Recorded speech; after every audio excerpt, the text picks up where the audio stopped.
24-এর আন্দোলনের এক সাহসী প্রজন্মের এক সাহসী সদস্য ওসমান হাদিকে হত্যা করা হয়েছে। ওসমান হাদি শহীদ হয়েছে।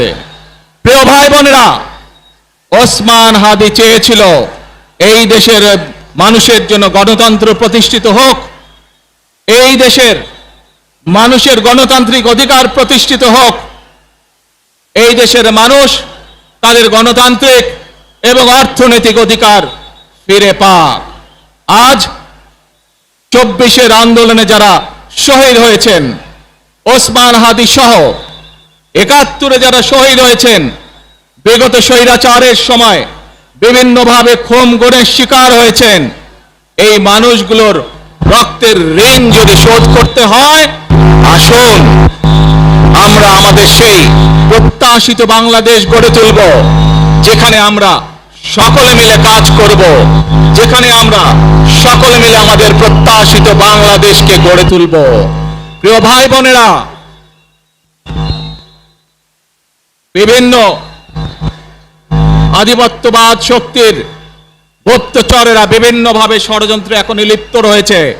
আমাদেরকে ধৈর্যশীল হতে হবে, আমাদেরকে ধৈর্য ধারণ করতে হবে। বিশেষ করে তরুণ প্রজন্মের যে সদস্যরা আছেন, আপনারাই আগামী দিন দেশকে নেতৃত্ব দেবেন, দেশকে গড়ে তুলবেন। এই দায়িত্ব তরুণ প্রজন্মের সদস্যদেরকে আজ গ্রহণ করতে হবে, যাতে করে এই দেশকে আমরা সুন্দরভাবে গড়ে তুলতে পারি। শক্ত ভিত্তির উপরে গণতান্ত্রিক ভিত্তি, শক্তিশালী অর্থনৈতিক ভিত্তির উপরে যাতে এই দেশকে আমরা গড়ে তুলতে পারি। প্রিয় ভাই বোনেরা, আমার সাথে আজকে মঞ্চে এখানে বহু জাতীয় নেতৃবৃন্দ বসে আছেন। আসুন আজকে আমরা দুহাত তুলে আল্লাহর দরবারে দোয়া করি, আল্লাহর রহমত আমরা চাই। যে সকল জাতীয় নেতৃবৃন্দ এই মঞ্চে আছেন, মঞ্চের বাইরে যে সকল জাতীয় আরো নেতৃবৃন্দ আছেন, আমরা সকলে মিলে এই দেশকে নেতৃত্ব দিয়ে আমাদের বাংলাদেশের জনগণের প্রত্যাশিত সেই বাংলাদেশকে আমরা গড়ে তুলতে চাই। আমাদেরকে যে কোনো মূল্যে আমাদেরকে এই দেশের শান্তি শৃঙ্খলা রক্ষা করতে হবে। যে কোনো উস্কানির মুখে আমাদেরকে ধীর শান্ত থাকতে হবে। প্রিয় ভাই বোনেরা, আমরা দেশের শান্তি চাই, আমরা দেশের শান্তি চাই, আমরা দেশের শান্তি চাই। প্রিয় ভাই বোনেরা, মার্টিন লুথার কিং নাম শুনেছেন না আপনারা? নাম শুনেছেন তো আপনারা? মার্টিন লুথার কিং, তার একটি বিখ্যাত ডায়লগ আছে, আই হ্যাভ এ ড্রিম।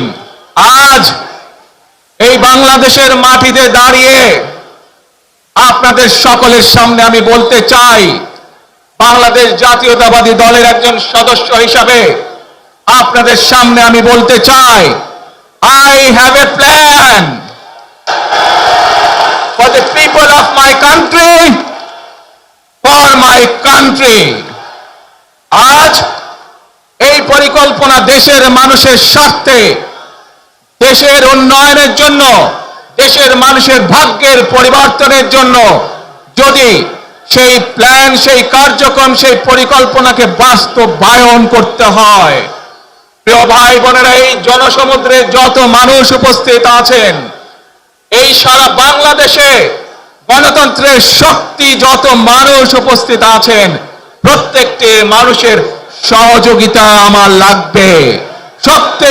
প্রত্যেকটি মানুষের সহযোগিতা আমাদের লাগবে। আপনারা যদি আমাদের পাশে থাকেন, আপনারা যদি আমাদেরকে সহযোগিতা করেন, ইনশাআল্লাহ আমরা আই হ্যাভ এ প্ল্যান বাস্তবায়ন করতে সক্ষম হব।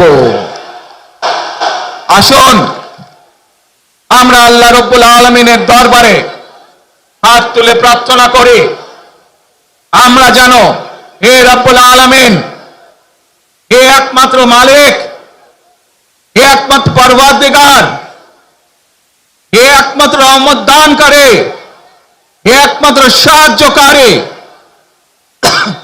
আজ আপনি যদি আমাদেরকে রহমত দেন, তাহলে আমরা এই দেশের মানুষ কঠোর পরিশ্রম করার মাধ্যমে আমাদের প্রত্যাশিত বাংলাদেশকে গড়ে তুলতে পারবো। আজ যদি আল্লাহর রহমত এই দেশ এবং এই দেশের মানুষের পক্ষে থাকে, আল্লাহর সাহায্য, আল্লাহর দয়া এই দেশের মানুষের উপরে, এই দেশের উপরে থাকে, ইনশাআল্লাহ আমরা আমাদের প্রত্যাশিত বাংলাদেশ গড়ে তুলতে সক্ষম হব।